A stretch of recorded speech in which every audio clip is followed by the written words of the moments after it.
Okay, friends, welcome to this lecture series on debates in Indian politics. We are continuing the discussion on state by Partha Chatterjee. Last lecture, we have come across Chatterjee's discussion on state and politics 47-67 period or the Congress period, the Congress system era, and second, the state and politics in the 1970s. And we are continuing the state and politics in the 70s and 80s. And friends, Partha Chatterjee argues that by 1970s,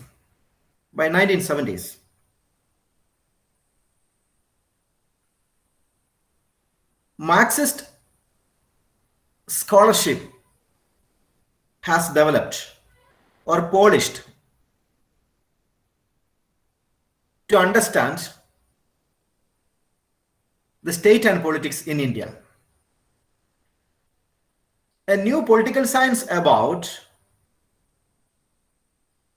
Indian state was proposed in the 1970s. Several scholarship emerged about Indian politics by 1970s. And friends, one of the interesting contributions were made by Pranab Bardhan. Pranab Bardhan published a book titled The Political Economy of Development. The Political Economy of Development. The book was published in the year 1984.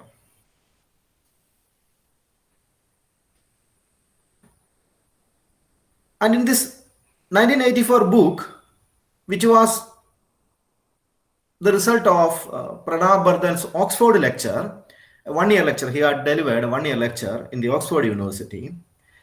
And this lecture has been later published as a book in the year 1984 by Oxford University. And in this book, Pranab Bardhan identified the nature of Indian state from a Marxist perspective. And Bardhan proposed a dominant class coalition model of Indian politics. A dominant class coalition model of Indian politics. And Bardhan says, Pranab Bardhan, he was basically a sociologist. Bardhan says, Nehru's developmental state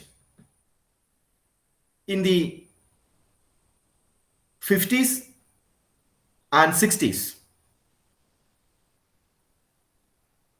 and the subsequent decade in the 70s created three very powerful class. That means Nehru's developmental state benefited a section of India's population. And Bardhan identified these classes as three. The first one he identified, the capitalist class. The second was the rich farmers. And third, according to Bardhan, was the bureaucracy or professional elites, otherwise called professional elites. So these three dominant classes were the beneficiaries of developmental state in India, which was created by Nehru administration.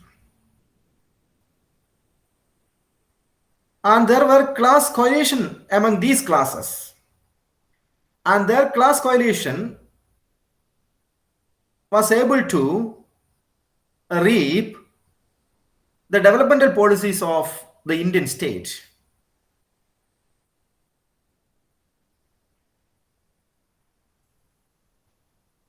That was somehow, friends, a true statement when you look at India's society right from 1947 onwards. I remember when I was a degree student, when I completed my pre-degree, at your age, or not your age,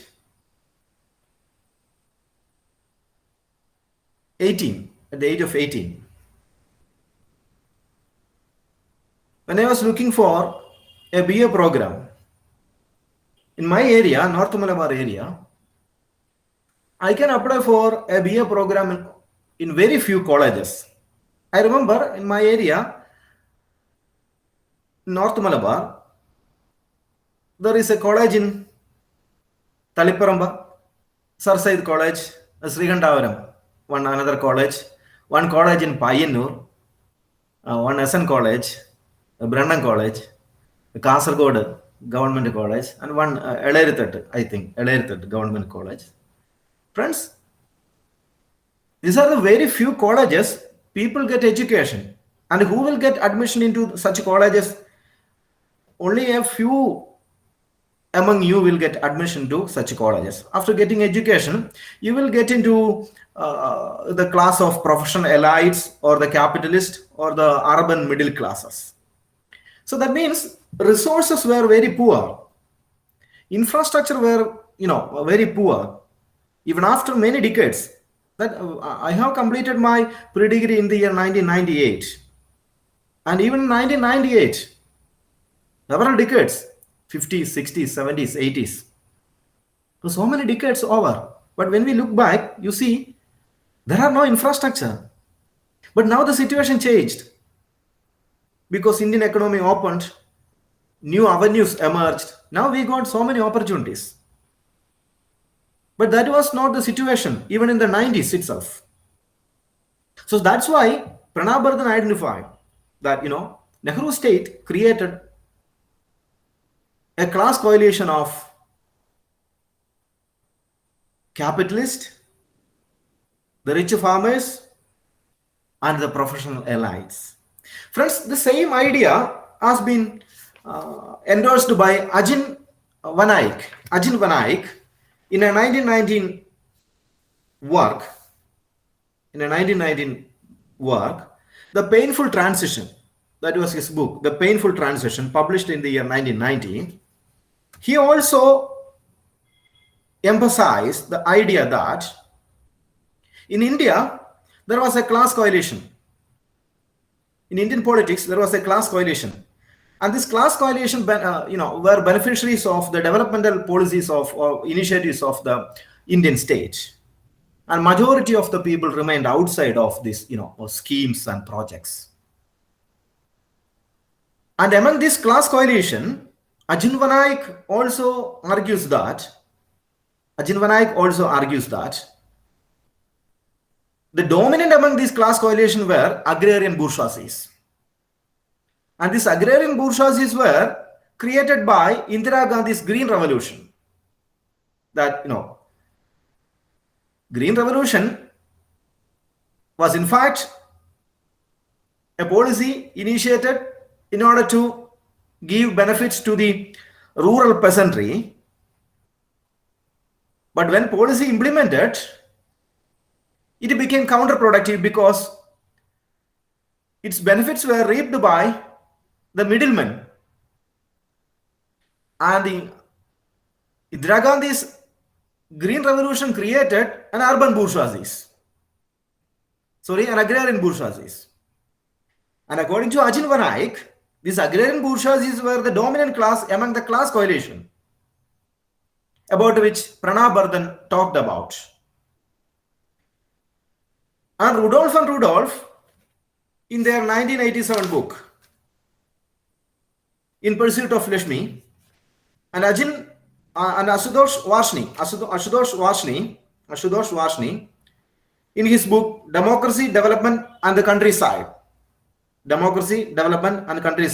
that is published in the year 1995 by Cambridge University Press. Rudolph and Rudolph in a 1987 book and Ajin Vinayak in 1995 book emphasized that among the class coalitions, the rich farmers were dominant because the rich farmers were able to mobilize electoral support in India's agrarian society. So they were the dominant class, and all the benefits of the initiatives of the developmental state was reaped by these agrarian bourgeoisie or the rich farmers, about which Rudolph and Rudolph says and Ashutosh Varshney says. And Rudolph and Rudolph interestingly pointed out a theory about the Indian state that they argued in the 70s and 80s in India existed a command polity and a demand polity.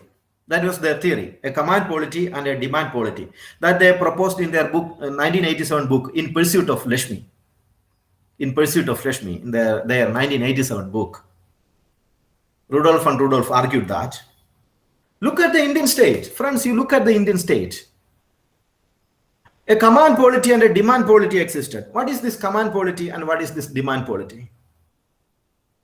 You see, this command polity is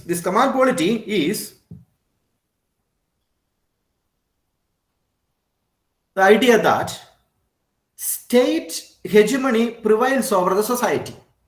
That state, because of its developmental initiatives, because of its repressive apparatus like the police, legal machineries, and its own propaganda machinery, is able to prevail over the society. That is a command polity. And state respond to the citizens. The way in which a state respond to the citizen is called command polity. And at the same time, Rudolph and Rudolph says in the 70s and 80s, in India, there existed a demand polity. What is this demand polity? Demand polity is the idea that in India in 70s and 80s existed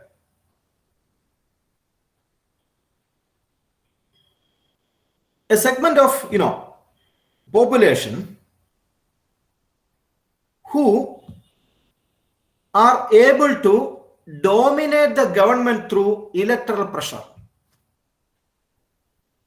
A segment in India's population was able to exert pressure in the government, thereby reap the benefits of developmental initiatives. And those of you who are able to pressurize the government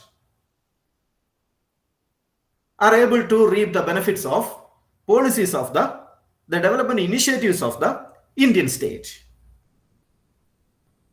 And interestingly, Frankel and Rao, another writers, in their 1990 book titled Dominance and State Power in India. In that book, Frankel and Rao argued that in the 70s and 80s, what happened in the Indian politics? They are saying, friends, you see, the history of post-independent India, according to Frankel and Rao, is that there was a rising power of low status, low caste groups in India. The poorer classes, the lower caste, were able to form coalitions and make demands in Indian politics in the 70s and 80s. They are on the one side, the poorer classes, the marginalized groups, different identity groups, formed a coalition on the one side and they put forward several demands for their own upliftment, and they looked at the Indian state and demanded so many initiatives to uplift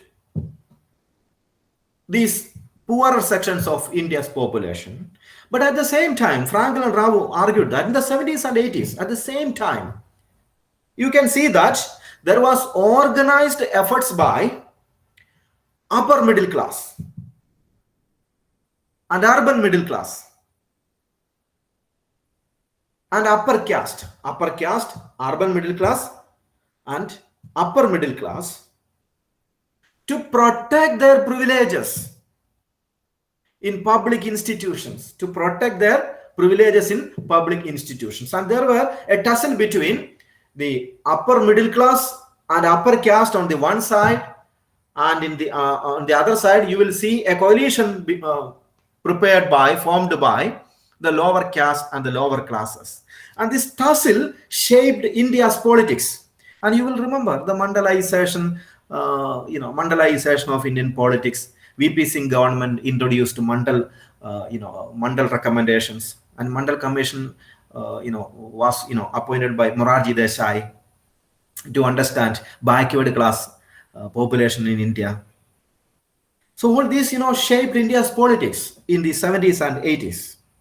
At the same time, an interesting analysis about India's politics of the 70s and 80s was proposed by Sudipta Kaviraj, which, Partha Chatterjee identified in his essay, The Stage. Kaviraj, in his 1989 article, a very powerful article, Sudipta Kaviraj, in 89 article titled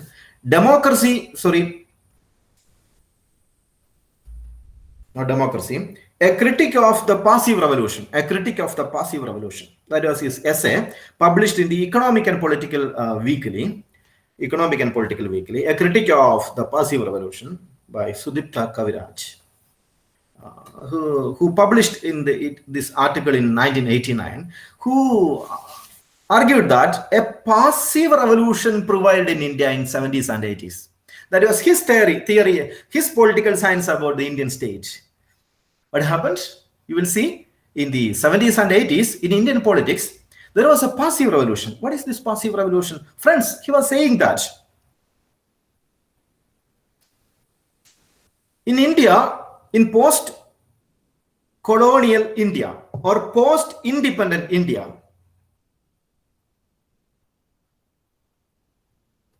he began to look at the trajectories of Indian politics from a Gramscian perspective. And Gramsci used the prevalence of a passive revolution in fascist Italy. Gramsci used a famous theory of passive revolution which prevailed in Mussolini's Italy. And Sudipta Kaviraj deployed this Gramscian idea of passive revolution to understand Indian politics, and argued that several classes dominated India's politics in 70s and 80s. Several classes. But one problem about this dominance was that no single class was able to dominate Indian politics single-handedly. Upper class is there, upper caste is there, but no upper caste is able to dominate Indian politics single-handedly. And there are the middle classes, or there are the lower caste. They are all organized groups. They are demanding something from the Indian state, but on the one side, when one group dominate Indian politics at a particular point of time, you will see that the same class will fail in another point of time. So Kaviraj proposed that, of course, the industrial capitalists dominated. The Tatas, the Birlas were so dominant in Indian politics. But that doesn't mean that Tatas and Birlas dominated, influenced government of India or the Indian state all the time. There were the rural elites. Throughout India's politics, you will see there were rural elites who had tremendous influence in policy decisions of the Indian state. or there were the bureaucratic professional elites. They were so powerful, they were able to exert pressure in the Indian state. But, these classes were, not that powerful enough to shape Indian politics all the time. That's why Sudipta Kaviraj proposed a beautiful analysis about India's politics of the 70s, 80s through his concept of passive revolution. He says, the characteristic feature of India's politics in the 70s and 80s were the passive revolution. India witnessed a passive revolution in 70s and 80s. The state, of course, friends, of course, state is always influenced by or shaped by the class which is very dominant in the society. And we argue that Indian state is still a Brahminic state because most of the politicians, most of the bureaucrats, most of the people who are in key positions in India's managerial system, India's administrative system, India's political system are Brahmins. The only prime minister which India got from a non-Brahminic family is Narendra Modi.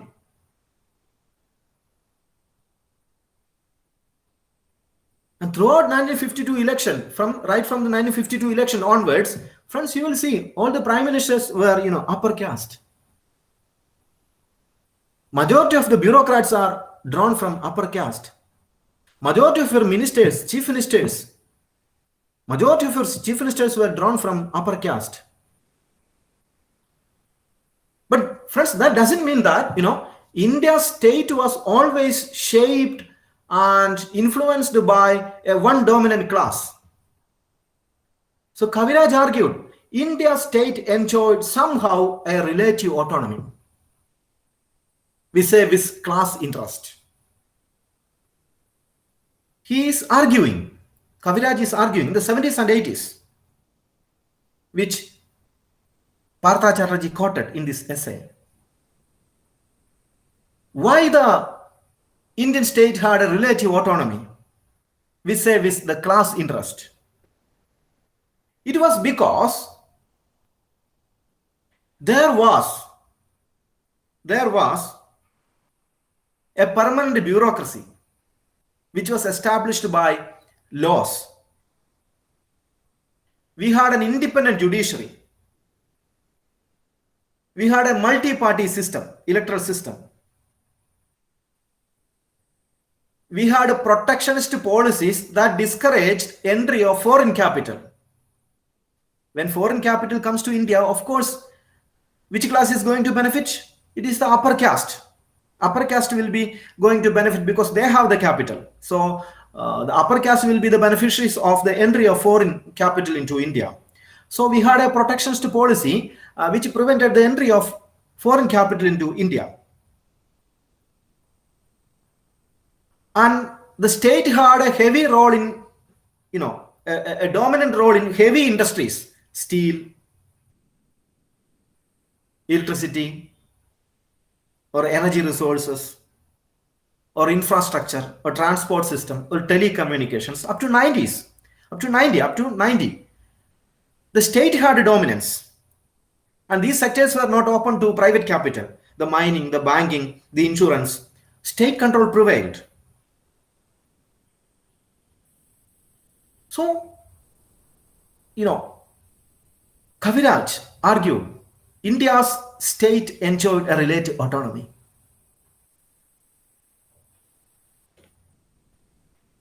And Chatterjee, now, after mentioning about India's passive revolution, is now moving on to another phase of India's state. The post-1980 phase. Chatterjee says, the 1980 was a decade of the dominance of Congress I, the Indira Congress. It was a decade of the Indira Congress. 1980 was a decade of the Indira Congress. there was, a heavy dominance of Indira Gandhi in the Indian politics in the beginning of the 1980. Indira Gandhi Congress,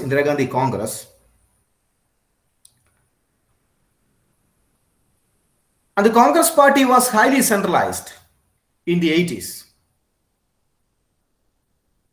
But friends, at the same time, you will see there were problems. The Blue Star operations by Indira Gandhi, the emergency declared by Indira Gandhi, the Naxal problem, the Naxalbari movement of the 1969. So many people in India were dissatisfied because of the kind of state existed in India. Not all people were happy in India, in Indian politics in the 70s and 80s. That's why, friends, a type of, violent armed struggle started against the Indian state in rural areas, or otherwise called the Red Belt area, the Red Belt area of India. You will see armed violent rebellion started against the Indian state. So on the one side, in the 80s, Congress I became centralized and a commanding force in Indian politics. But at the same time, you will see violent agitations in Punjab. Secessionist movement started. Secessionist movement in Assam, secessionist movement in Kashmir, and Kashmir problem became so severe since 1985. There were, deteriorating situations, communal situations in India. So many communal riots started to occur in the 80s, and all of a sudden, because of the Blue Star operation, Indira Gandhi was assassinated all of a sudden, unexpectedly. And she was assassinated in 1984. And the sympathy which the Congress got after Indira Gandhi's assassination led a massive victory of Rajiv Gandhi in the general election of 1984.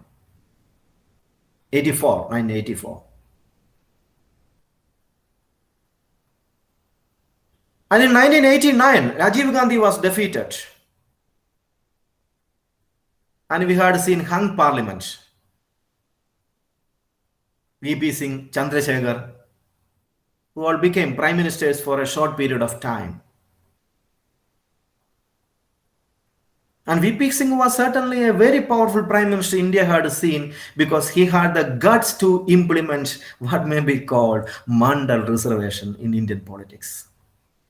He was so powerful a prime minister who introduced Mandal recommendations in India's society. So, in a sense, he was very powerful a prime minister after Indira Gandhi. But you will see, friends, in 1991, you will see India had seen another prime minister, a non-Nehru family prime minister. A non-Nehru family prime minister heading the Congress, Indira Congress in 1991, and P.V. Narasimha Rao became India's first non-Nehru Gandhi family prime minister in independent India. And friends, but in 1991, a crucial difference started to take place in India's politics. That is, India's economy was opened. And the dominance of traditional monopoly houses, the Tatas, the Birlas, the Adi Godrej, their dominance began to be questioned. New industrial houses, business houses emerged in Indian politics. And you will also see the earlier distaste for foreign capital ended. India became receptive to foreign capital.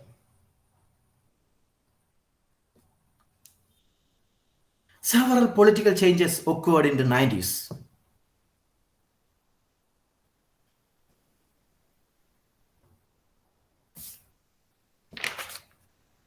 And you will see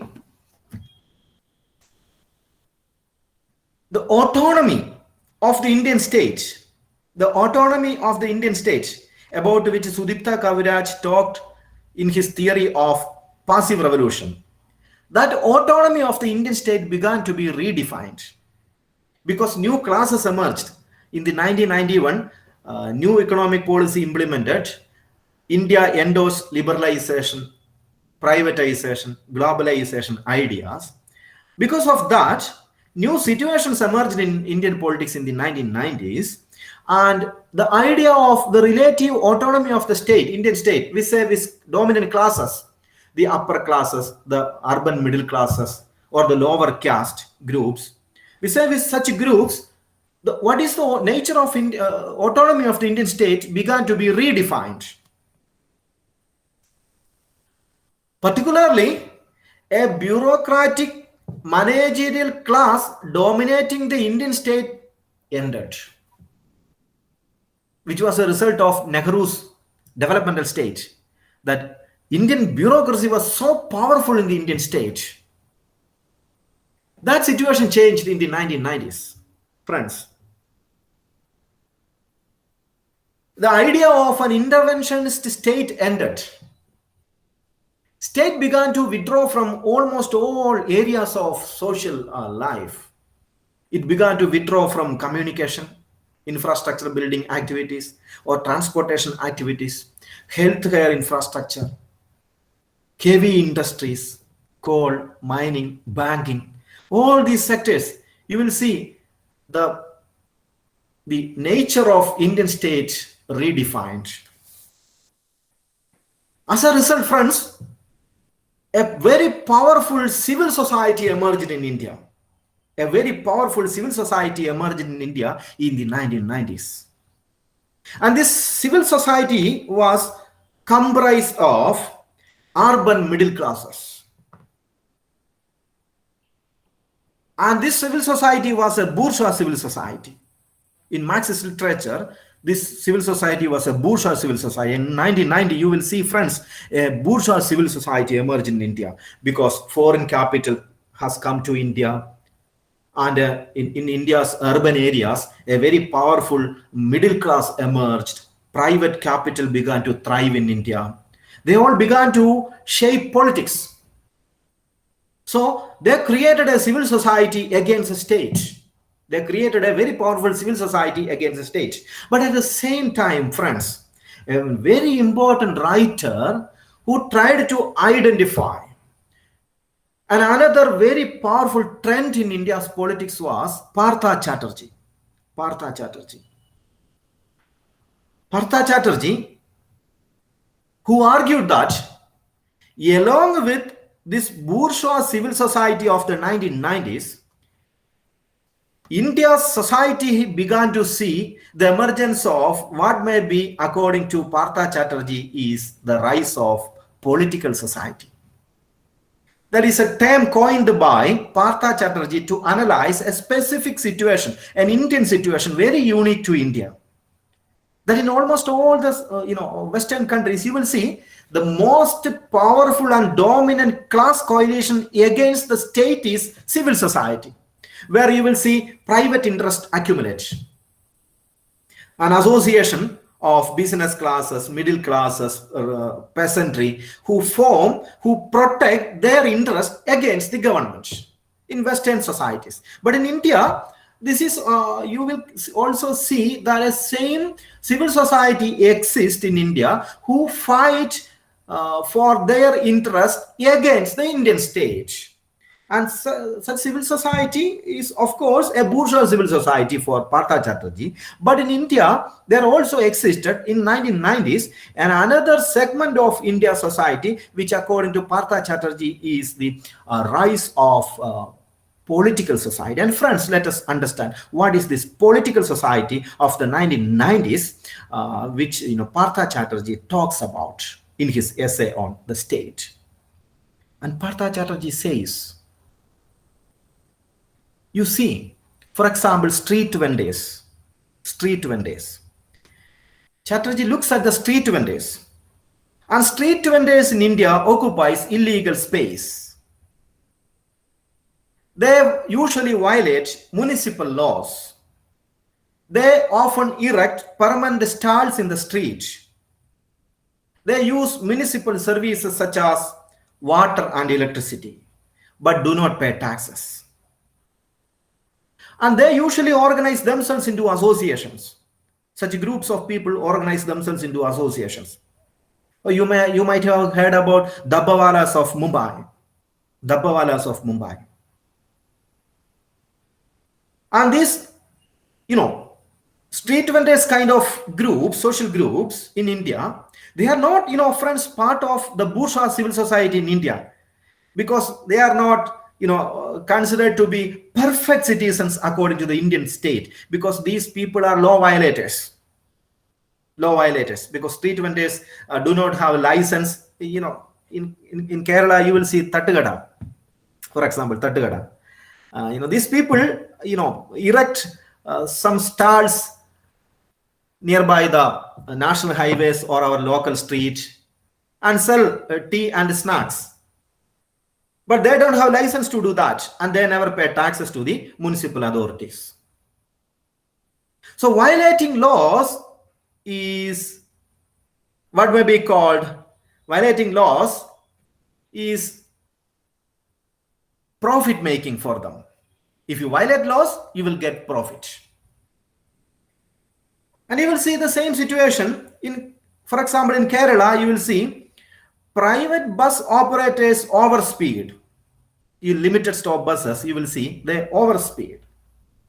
They are frequently accused of violating regulations such as license norms, driving license norms, safety standards, and pollution norms, overspeeding. So violation allows them to survive economically. And in his book, The Politics of the Governed, Partha Chatterjee described this form of population groups, such as street vendors, illegal squatters, and others. Their livelihood and habitation verge on the margins of legality. They are not, in a rebellion against the Indian state. They are not in a rebellion against the Indian government, but they are on the margins of legality. They are, of course, law-abiding citizens, but they secretly violate laws. Such groups in India, according to Partha Chatterjee, is political society. And for Partha Chatterjee, they are a specific creation of the 1990s. A specific creation of the 1990s in India's political situation. And these illegal squatters, these street vendors, may be given water supply and electricity connections by the state on exceptional grounds. These shoppers, these street vendors, will get electricity and water connection by the local municipal authorities on exceptional grounds. And friends, but these people are not paying taxes. And they are not part of the civil society, according to Partha Chatterjee. And you will see there is now a very powerful tendency in India's, in India's democracy, that they are the informal sector. These people are part of the informal sector. They are not, formal sector. They are the informal sector. They do not have a corporate structure. These street vendors or illegal squatters have a corporate structure. So they are not part of the civil society recognized by the Indian state. But these people do have some kind of organization. These people do have some kind of organization. They protect their interest against the Indian state. They protect their interest against the Indian state. And they get party support. These people in the political society get party support. And their leaders are also local politicians. And they operate in the informal sector of the Indian economy. And in a sense, they are an issue for the Indian state. And for the Indian states, organization of this non-corporate capital in the urban areas is a bigger challenge. And in the rural areas, there is also this kind of there exists a political society of this sort. In the urban area, there exists a political society of this sort, and in the rural area, there exists a political society of this sort. That is, they live their habitation, their livelihood verge on the margin of legality. It's called political society. And interestingly, Chatterjee says the claims made by different groups in the political society are for benefits. But these people are not following strict rules. In political society, their claims cannot often be met by the standard application of rules because they are violators of law. Therefore, Indian states politically give them exceptions. And this is a specific scenario of the 1990s. Friends, Chatterjee says this is a particular creation of the 1990s of liberalization, privatization, and globalization policy. This political society is an outcome of the LPG policy in India. And political society and civil society together shape India state at present. That's what Partha Chatterjee argues. In post-1991 era or post-NEP era, new economic policy era, you will see, friends, India's politics is shaped by both the bourgeois civil society and the political society together. That's what Partha Chatterjee argues. But there is a serious concern nowadays that Partha Chatterjee wind up his essay by hinting something about whether political institutions are in a decline, whether Indian state is in a decay in India. And so many writers have argued that, particularly Chatterjee refers to Ramachandra Guha. His 2000 book, India After Gandhi, that is one of the best books about India's politics after independence. One of the ever best books that you should read, friends, India After Gandhi. So one of the best books written, historical book written about India's politics since 1947. And Partha Chatterjee refers to Ramachandra Guha's 2007 book. And Ramachandra Guha himself argued that India's political institutions are in a very steep decline. India's parliament has declined, India's bureaucracy has declined, India's other institutions of, the Indian state has declined, police declined, India's, most important democratic institutions have been declined. That's what Ramachandra Guha argued. But Chatterjee disagrees. In this essay, Chatterjee wind up this essay by disagreeing with Ramachandra Guha and like other writers like Guha, who argued that India's state is in a steep decline. Chatterjee says we cannot say India's state is in a decline because the situation changed. In 1990s, economic liberalization, compelled the Indian state to withdraw from several sectors of economic activity. Even in areas where the state continues to be, even in areas where the Indian state continues to be primarily responsible for providing, services, you will see state has outsourced such areas of services to private sector. In such a scenario, Chatterjee argues states and its role needs to be redefined. You cannot say that Indian state declined using Nehru's parameter. In the 50s and 60s, of course, there was a developmental state because all the, welfare activities were done by the Indian state and people were looking at the state as a source of, what may be called emancipation. But now this situation changed. Nehru, you remember when you were in school, you might have studied that India's first prime minister was Jawaharlal Nehru, who had dreams about an Indian India where all the villages, all the households in the villages will have telephone connection and electricity connection. Friends, even in 1990, I remember I had seen World Cup football match of the 1994 where Italy became the World Cup winner. I remember Roberto Baggio, who was the top scorer in that match. I didn't watch that, World Cup match not from my from my home. I watched it from a club because in my area in the 1990s, not all households had television.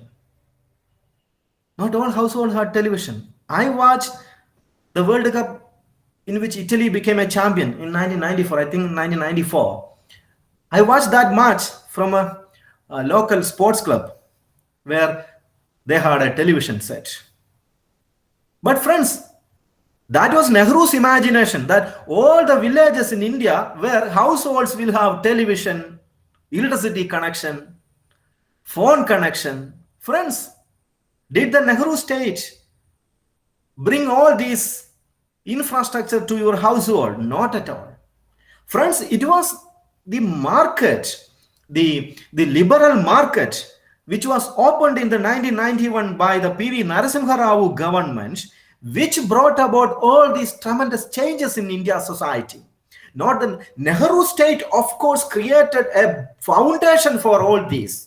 Of course, you cannot set aside Nehru and accuse him that he created all these menace in the Indian society. Not at all. Friends, Nehru was an institution built. Nehru created all the foundations upon which what you all enjoy now is because of that Nehru's contribution.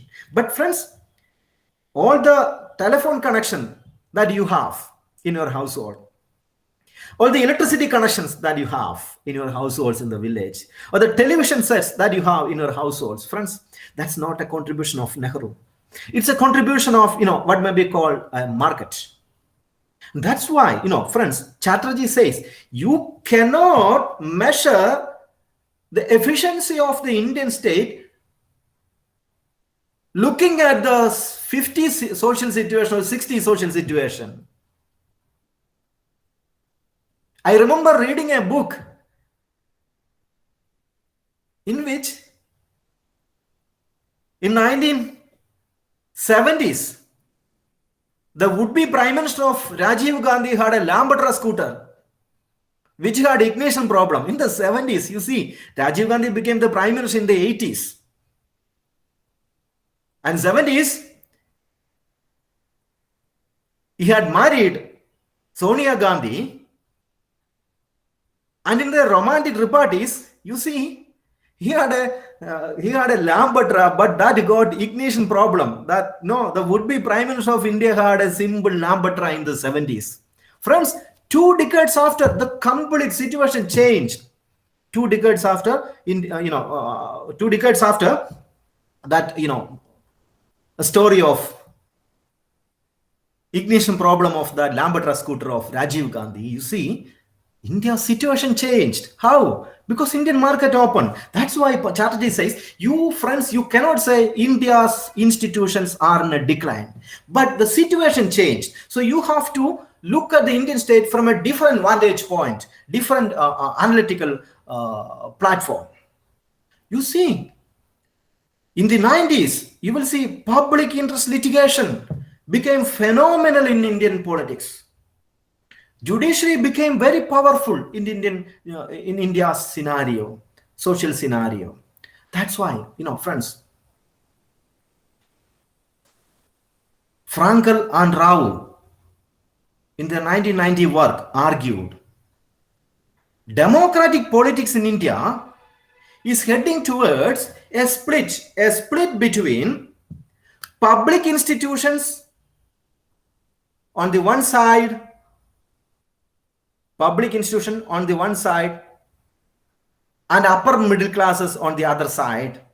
Sorry, public institutions on the one side where upper middle class dominate, public institutions on the one side where middle class dominate, and political institutions on the other side where lower caste and lower classes dominate. Public institutions on the one side where upper classes dominate in that institutions. Still in India's bureaucracy, the upper castes are dominating. Most of our very powerful bureaucrats are still drawn from the upper caste. So upper middle classes, who are all composed of the upper caste, dominate in the public institutions of the Indian state, whereas political institutions such as political parties and organizations who exert pressure in the government are still dominated by the lower caste and the lower class. This is what Frankel and Rao argued in their 1990 book. So in short, since 1990s, Chatterjee ended up his essay with an argument that the dominant minority groups in India, such as corporate capitalists, urban middle classes, in a sense, tries to influence governmental agencies